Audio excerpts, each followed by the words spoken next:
ওম নমো ভগবতে বাসুদেবায়। জয় শ্রীকৃষ্ণ।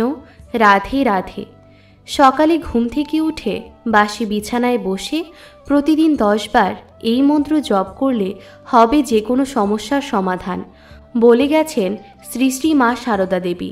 নমস্কার বন্ধুরা, ভক্তিরসের নতুন একটি ভিডিওতে আপনাদের সকলকে আরও একবার স্বাগত জানাই। ভারতীয় দর্শনশাস্ত্র, দেবদেবীর পূজা অর্চনা পদ্ধতি এবং শ্রীকৃষ্ণের বাণী প্রচার আমাদের এই চ্যানেলের মূল বিষয়বস্তু। আপনাদের কাছে অনুরোধ থাকবে ভিডিওটি শেষ পর্যন্ত অবশ্যই দেখবেন এবং ভালো লাগলে অবশ্যই একটি লাইক করবেন। বন্ধুরা, আমরা আমাদের এই জীবনে অনেক দুঃখ, কষ্ট, বেদনা, অর্থকষ্ট প্রভৃতি দুঃখ ভোগ করে থাকি, কিন্তু এর থেকে মুক্তির উপায় কী? এই মন্ত্র জপই হচ্ছে একমাত্র উপায়। এই মন্ত্র জপ করলে পাবেন শান্তি। শ্রীমা সারদা দেবী বলে গেছেন এই মন্ত্রের কথা। জীবনের হাজারো দুঃখ কষ্ট থেকে মুক্তি পাবেন যদি এই মন্ত্রটি 10 বার জপ করেন। প্রতিদিন ঘুম থেকে ওঠার পর বাসি বিছানায় বসে জপ করুন এই মন্ত্র। পাবেন দুঃসময়ে ঘুরে দাঁড়ানোর মানসিক শক্তি, হবে অর্থকষ্ট দূর, জীবনে সাফল্য আসবে, সারাটা দিন অত্যন্ত ভালো কাটবে। সকল বাধা এই মন্ত্রটি অবশ্যই দূর করবে।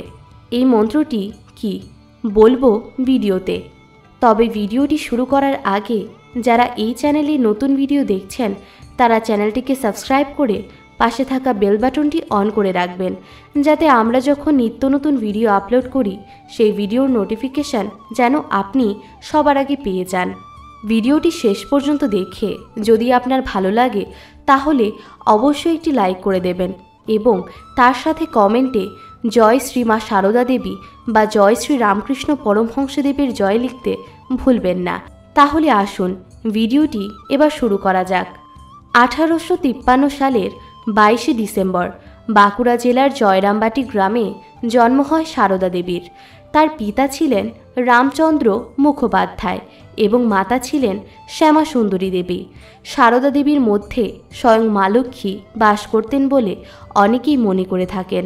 রামকৃষ্ণ মিশন এবং মঠের ভক্তদের কাছে তিনি শুধুমাত্র শ্রী শ্রী মা নামেই আরাধ্যা এবং তার স্থান প্রত্যেকের মনের মণিকোঠায় উজ্জ্বল হয়ে আছে। সমাজের গরিব, দুঃখী, নিচু জাতি নির্বিশেষে তিনি সকলের কাছে নিজেকে মা হিসেবে তুলে ধরেছিলেন। তিনি ছিলেন সবার মা, তাই সকলকে জীবনের সহজ সত্যের সন্ধান দিয়েছিলেন। তিনি এমন একটি মন্ত্রের উচ্চারণের কথা বলেছিলেন যা মানুষের সকল সমস্যার সমাধান করতে পারে। একবার এক ভক্ত মায়ের কাছে এসে বললেন, মা, আমার ধানের ব্যবসায় অনেক টাকা ক্ষতি হয়ে গেছে। এই অবস্থায় আমি কি করব কিছুই বুঝতে পারছি না, তুমি একটা পথ দেখাও মা। তখন সারদা দেবী বললেন, দেওয়ালে পিঠ ঠেকে গেছে, খুবই কষ্ট পাচ্ছিস? তাহলে মায়ের কথা মন দিয়ে শোন। একটি মন্ত্র বলে দিচ্ছি, এটি প্রত্যেক দিন সকালে ঘুম থেকে উঠে 10 বার জপ করবি, দেখবি কয়েকদিনের মধ্যেই উন্নতি হবে। এরপর সারদা দেবী সেই ভক্তকে মন্ত্রটি শিখিয়ে দিলেন। 1 বছর পর সেই ভক্তটি মায়ের কাছে দেখা করতে এলো। সে বলল, মা, আমি তোমার কথা মতো রোজ এই মন্ত্রটি জপ করেছি, এখন আমি জীবনে ঘুরে দাঁড়িয়েছি, ব্যবসায় অনেক উন্নতি হয়েছে। রামকৃষ্ণ পরমহংসদেব তার জীবনসঙ্গিনী মা সারদা দেবীকে একবার বলেছিলেন, যারা আমার নাম নিয়মিত 10 বার জপ করবে তারা জীবনে সমস্ত রকম সুখ পাবে, তারা সুখী হবে, তাদের সকল মনস্কামনা পূর্ণ হবে।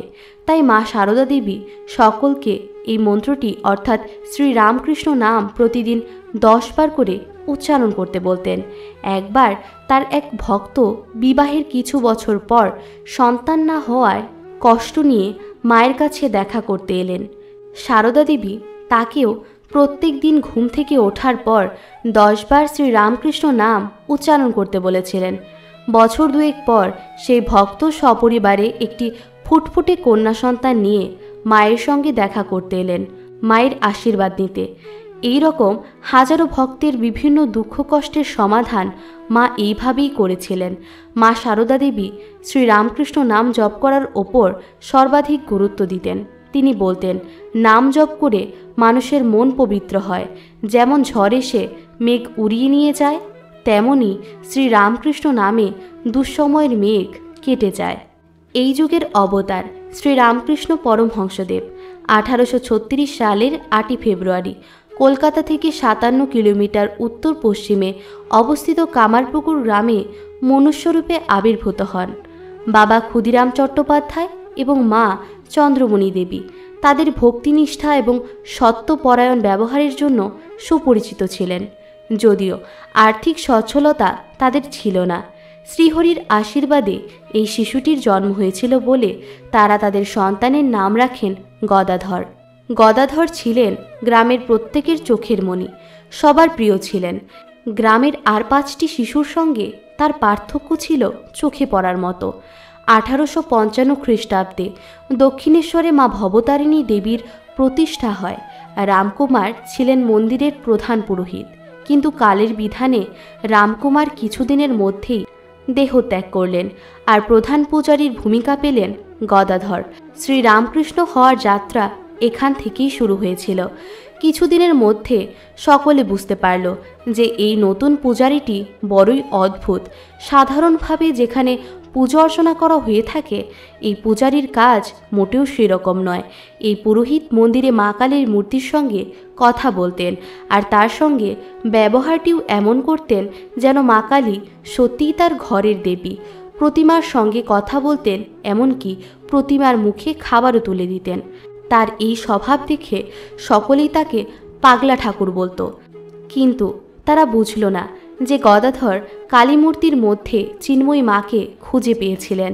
তাই তিনি মা শারদাকে বলতেন, যারা ভগবানের দর্শন পেতে চায় তারা শ্রীরামকৃষ্ণ নাম জপ করলেই আমার মাধ্যমে মা কালীর আশীর্বাদ পেতে পারে।